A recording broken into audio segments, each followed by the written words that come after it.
Hello students, welcome back to this video. So today we will learn about albuterol, which is one of the important drug for NCLEX examination. So let's get started into the video. Albuterol. What is albuterol? Albuterol is a sympathomimetic bronchodilator. So as we have discussed in one of the videos about bronchodilators, what are bronchodilators? These are the agents which dilates the bronchus, right? जो bronchus है या airway है उसको open up कर देना, उसको wide कर देना, that is the work of bronchodilator. Now albuterol, so how will you identify? अब हर जगह पे albuterol हो सकता है ना दिया हो, so how will you identify कि ये जो है वो bronchodilator है? So देखिए वर्ड के हर जिस भी मेडिकेशन के एंड में टेरोल लगा होगा, टेरोल जो है वो किसको आइडेंटिफाई करेगा कि वो क्या है, ब्रोंकोडाइलेटर्स हैं.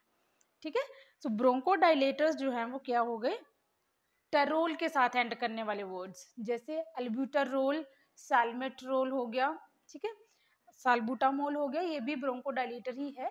सो बेसिकली आप टेरोल जो है वो आप याद रख सकते हो. अगर एग्जाम में जो है वो सारे मेडिकेशंस याद करना पॉसिबल नहीं होता है, so if there is some trick to recall the drug or to remember the drug, you can use that. So here is the terol. Word का एंड जो है वो किसके साथ है, टेरोल के साथ. Next, this is a short acting medication.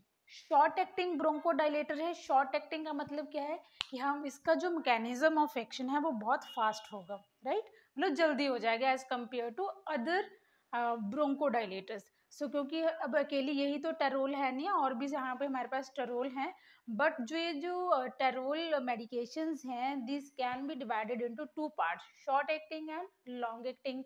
और जो चीज़ लॉन्ग एक्टिंग है तो वो हम रूटीन बेसिस पे देंगे. तो इसका मतलब जो शॉर्ट एक्टिंग है वो कब दे रहे हैं हम, emergency situation में.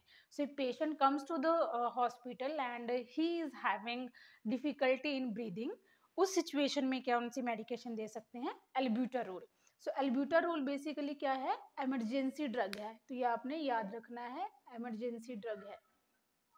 जो रेस्टरोल है, फॉर एग्जांपल साल्मेट्रोल, एल्ब्यूटरॉल, ठीक है, तो वो जो ड्रग्स हैं वो सारी क्या होंगी, एक्सेप्ट एल्ब्यूटरॉल. एल्ब्यूटरॉल इमरजेंसी ड्रग है, जो बाकी टेरोल है वो सारी क्या है, routine drugs on routine basis, जो डेली जैसे मेडिकेशन पेशेंट को प्रिस्क्राइब होती हैं तो उसमें वो दे सकते हैं. Used in rescue inhaler. What is rescue inhaler? Rescue का मतलब क्या होता है, बचाना पेशेंट को. So, जैसे पेशेंट है, patient is having difficulty in breathing, so इस सिचुएशन में जो है वो कौन सी मेडिकेशन देते हैं, एल्ब्यूटरॉल, और ये किसमें आती है, as a rescue inhaler. Inhaler आपने देखा होगा जिसको हम पंप भी बोल देते हैं, राइट. सो वो वाला. नेक्स्ट एक्शन क्या है, अब देखिए हम बात कर रहे हैं कि जो एल्ब्यूटरॉल है this is a sympathomimetic drug. अब if it is a sympathomimetic, so what do you mean by the word mimetic? Mimetic मतलब मिमिक करना, मिमिक मतलब कॉपी करना. सो ये क्या करेगा, मेडिसिन जो है वो सिंपैथेटिक नर्वस सिस्टम को कॉपी करता है. ठीक है, अब सिंपैथेटिक जो नर्वस सिस्टम है वो किसके लिए रिस्पॉन्सिबल है, for fight and flight response. Fight and flight response. अब जो फाइट एंड फ्लाइट रिस्पॉन्स है उसका मतलब क्या होता है, देखिए there are many stressful events in our life, right. So कुछ ऐसे भी इवेंट्स आते हैं जिसमें क्या होता है, हमारी जो बॉडी है, स्ट्रेसफुल बोल सकते हो या अनएक्सपेक्टेड बोल सकते हो, इवेंट्स आते हैं जिसमें क्या करते हैं हमारी बॉडी रिस्पॉन्ड कैसे करती है, कि कैसे हम उस चीज़ के साथ डील कर रहे हैं.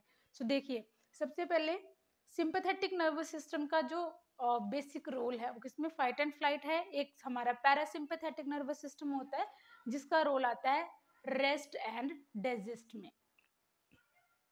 Got it. अब देखिए एक एग्जांपल दे रही हूँ.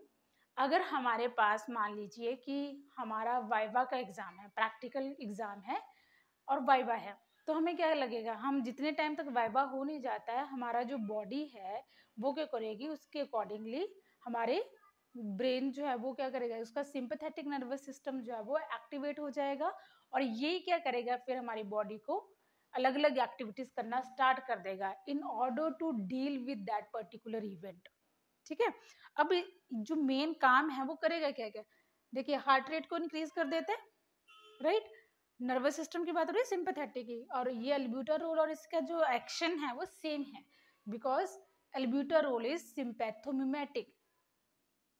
सो first is heart rate increase कर देगा, सेकंड इज रेस्पिरेटरी रेट को इंक्रीज कर रहा है, ब्लड प्रेशर को भी इंक्रीज कर रहा है, ग्लूकोज प्रोडक्शन को भी इंक्रीज कर रहा है। क्यों कर रहा है ग्लूकोज प्रोडक्शन को? अगर बॉडी के सेल्स एक्टिव हो रहे हैं, अलर्ट हो रहे हैं, सो दे नीड सम एनर्जी। सो अब एनर्जी को की डिमांड को फुलफिल करने के लिए क्या चाहिए? ग्लूकोज चाहिए, तो ग्लूकोज की प्रोडक्शन भी इंक्रीज हो रही है। देन ब्रोंको डायलेशन, क्योंकि हम यहाँ पर जो है वो क्या पढ़ रहे हैं? Bronco dilator.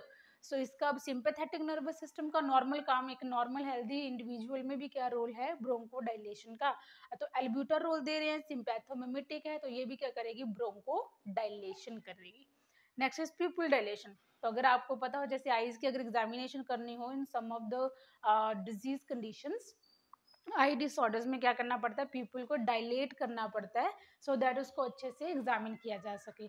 तो उस कंडीशन में पीपल को डायलेट करना है, तो पीपल डायलेशन में भी हेल्प करते हैं sympathomimetic drugs.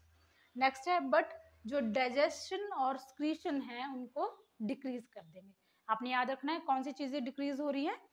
Digestion and स्क्रीशंस। But जो स्वेटिंग है वो एक्सेप्शन है, स्वेटिंग जो है वो इंक्रीज होते होते हैं। आपने देखा होगा जैसे अब जाना है वाइवा के लिए, तो कई बार क्या होता है, कुछ स्टूडेंट्स के तो हाथ पैर ठंडे हो जाते हैं, पसीना आ जाता है, राइट। सो ये जो है सारे एक्शन होते हैं सिंपैथेटिक नर्वस सिस्टम के। तो सेम जो रोल है वो किसका आएगा? अल्ब्यूटारोल का। I hope you are understanding what I am saying. Next है कॉन्ट्राइंडिकेशन। अब कॉन्ट्राइंडिकेशन कौन सी कंडीशन में नहीं दे सकते हैं? So there are two conditions, glaucoma and BPH. So glaucoma में ऑलरेडी क्या है? आईओपी इंक्रीज होता है, ठीक है।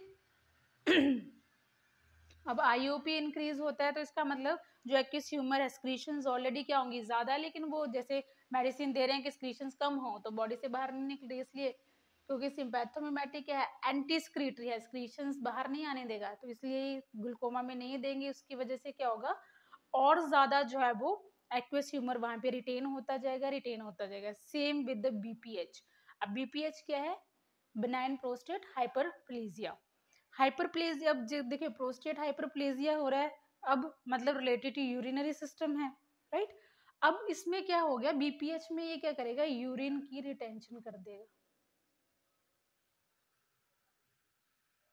यूरिन रिटेंशन, क्योंकि यूरिन बॉडी से बाहर नहीं आएगा, स्क्रीशंस नहीं हो रही हैं, राइट।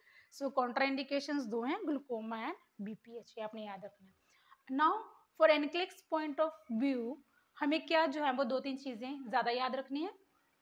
सबसे पहले इस जो ड्रग है इसकी मैक्सिमम 3 डोजेज हम दे सकते हैं, और उन 2 डोज के बीच में जो गैप है दैट शुड बी 20 मिनट्स। तो ऐसा नहीं है कि एक मेडिकेशन दी, वेट नहीं किया, दूसरी डोज दे दी और फिर तीसरी डोज दे दी, right. So there should be gap of 20 minutes, 20 minutes का गैप होना चाहिए। नेक्स्ट है क्लोजली मॉनिटर 3 टीज। जो 3 टी हैं ये आपने इंपॉर्टेंट है, याद रखना है। 3 टी है, क्या क्या आपने याद रखना है? Tachycardia, tremors, tossing and turning. Tachycardia मतलब हार्ट रेट इंक्रीज हो जाना। आप देखिए हार्ट रेट को इंक्रीज कर रहा है। अब ऐसा भी हो सकता है कि पेशेंट जो है वो उसका हार्ट रेट एक्सट्रीमली मतलब ज्यादा हो जाए, so we need to monitor it. Then we need to monitor the tremors. Tremors क्या होते हैं? एक्टिविटी, बॉडी की जो एबनॉर्मल एक्टिविटीज हैं। सो ट्रेमर्स को मॉनिटर करना है क्योंकि बॉडी एक्टिविटी भी एक तरह से ज्यादा ही हो रही है ना। आगे है tossing and turning. Tossing and turning मतलब patient is unable to take a good sleep.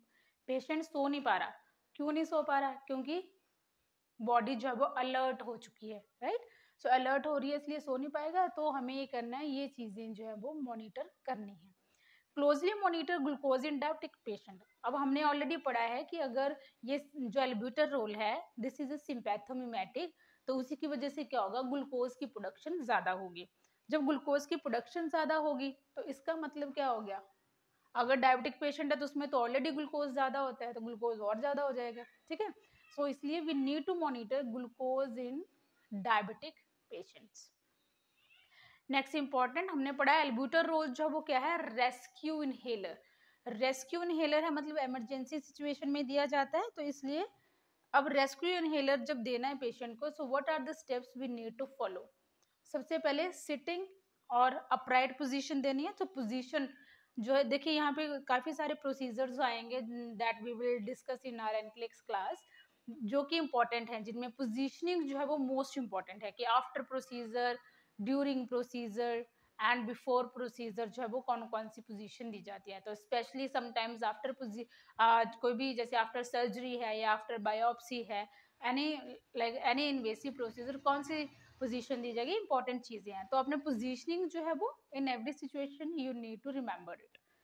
So sitting upright position, जिसमें हेड जो है वो टिल्ट होगा लिटिल बिट बैकवर्ड, फॉरवर्ड नहीं जाना है, बैकवर्ड।